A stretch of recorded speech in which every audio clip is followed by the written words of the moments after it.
مولانا محمد وعلى آل سيدنا مولانا محمد আমার বন্ধুগণ নৌকার বাচ্চারা মহান আল্লাহ রাব্বুল আলামিন এই রমজান মাসের ভিতরে রহমতের দরওয়াজা খুলে দিয়েছেন, বরকতের দরওয়াজা খুলে দিয়েছেন। মহান আল্লাহ রাব্বুল আলামিন শয়তানের পায়ে জিঞ্জির লাগাইয়া শয়তানকে বন্দী করেছেন। ও প্যারে হাজিরিন, ও প্যারে হাজিরিন, আল্লাহ রাব্বুল আলামিন এই মাহে রমজানের মাধ্যমে রহমতের দরওয়াজা খুলে দিয়েছেন। নবী পাক সাল্লাল্লাহু আলাইহি ওয়াসাল্লাম বলেন, যদি কোনো ব্যক্তি মুখে রোজা লইয়া ইফতারের সময় যদি আমি আল্লাহ পাকের কাছে কোনো ব্যক্তি যদি দরখাস্ত করে, আমি আল্লাহ রাব্বুল আলামিন আমার বান্দার দরখাস্ত আমি কবুল করে নিব। জোরে জোরে বলি সুবহানাল্লাহ। সবাই এদিকে কাম দেবেন, ওনারা করতেছে ওনাদের কাম করেন, আমরা আমরা আমরা আমাদের কাম করি, তো সবাই এদিকে কাম দেবেন। আপনারা এই রমজান মাস পাইলাম, আমরা কিনে কাটার জন্য ব্যস্ততা হয়ে গেলাম। রমজান মাস চলে গেল, ঈদের জন্য অপেক্ষা করলাম, কিন্তু একবার কি চিন্তা করেছেন আপনার বাবা আপনার মা কিন্তু অন্ধকার কবরে শুয়ে ঘুমাইতেছে। আমরা কি বলতে পারবো মাহে রমজানের রোজা করে মা বাবার কবরের কাছে যায় কিছু দোয়া দরুদ করে মা বাবার জন্য দোয়া করছি, এরকম কেউ বলতে পারবো? আপনারা হাজির, আল্লাহ রাব্বুল আলামিন রমজান মাসের বিনিময়ে সকল মুর্দাগানের কবর আযাব করে দিবেন, কিন্তু মাহে রমজানের রোজা চলে যাচ্ছে আর কবরবাসীদের কবরের ভিতরে কান্দাকাটি আরম্ভ হয়ে গেছে। জোরে জোরে বলেন কথা ঠিক না নাই? তার জন্য ওই জন্য যে মাহে রমজানের রোজা শেষ হওয়ার সাথে সাথে যে ব্যক্তিগুলো জাহান্নামে ছিল, আল্লাহ রাব্বুল আলামিন তার আবার ঠিকানা জাহান্নামে করে দিবে।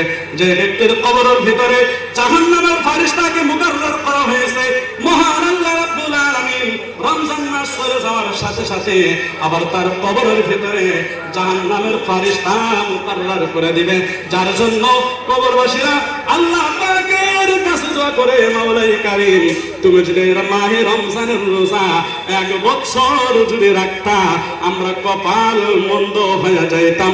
জোরে জোরে বলি সুবহানাল্লাহ। আমরা কিন্তু ঈদ পায়া খুশিতে আনন্দ করতেছি, কাপড় কিনতেছি, কিন্তু একবার চিন্তা করেছেন আপনার বাবা আপনার মা কবরে চলে গেছে, আপনার বাবা আপনার মা মাহে রমজানের মাধ্যমে আপনার জন্য অপেক্ষা করেছে। আমার সন্তান আমার জন্য দান খয়রাত করবে, আমার সন্তান আমার জন্য দোয়া দরুদ করবে, আমার সন্তানের দান খয়রাতের বিনিময়, আমার সন্তানের দোয়া দরুদের বিনিময় আমার আল্লাহ রাব্বুল আলামিন আমার কবরের আযাব নাজাত করে দেবে। জোরে জোরে বলি সুবহানাল্লাহ। তুই আমার আল্লাহ আল্লাহ আল্লাহ ইলাহা হো আমার আল্লাহ আল্লাহ লা ইলাহা ইল্লাহু মক্কা ছেড়ে দয়ার নবী মদিনাতে যায়, মক্কা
সন্ধ্যা